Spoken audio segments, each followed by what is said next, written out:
महाराष्ट्राला आणि देशाला लाभलेला जाज्वल्य इतिहास आपण कधीही विसरता कामा नये, असं केंद्रीय हवाई वाहतूक मंत्री ज्योतिरादित्य सिंधिया यांनी म्हटलं आहे. कोल्हापूरमधल्या राजर्षी शाहू महाविद्यालयाच्या वसतिगृहात राजमाता विजयाराजे सिंधिया यांच्या तैलचित्राचं अनावरण आज त्यांच्या हस्ते झालं. त्यावेळी ते बोलत होते.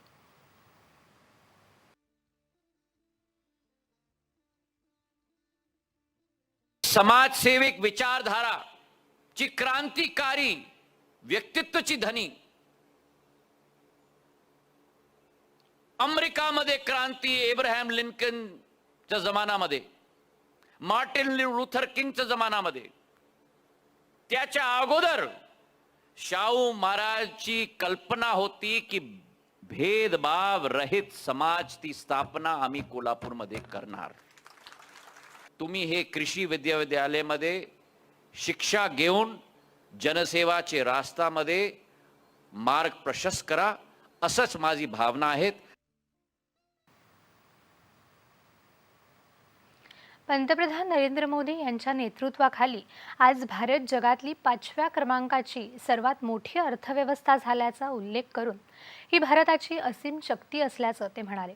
आधुनिक भारताची क्षमता नक्षत्रासारखी असून भारतीय संस्कार आणि मूल्य जोपासण्यात मातृशक्तीचं योगदान मोठं असल्याचं ते म्हणाले. राजमाता विजयाराजे सिंधिया यांचा जीवन प्रवास जनसेवा या शब्दात सामावला असल्याचं ते म्हणाले. सिंधिया यांनी यावेळी राजमाता विजयाराजे यांच्या कार्यकर्तृत्वाला उजाळा दिला.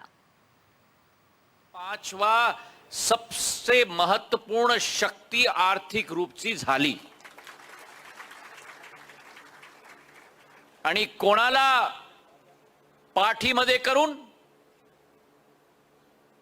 तेच इंग्लंडला पाठीमध्ये करून आता भारत 5व्या नंबरमध्ये आला. हे भारतची असीम शक्ती आहेत.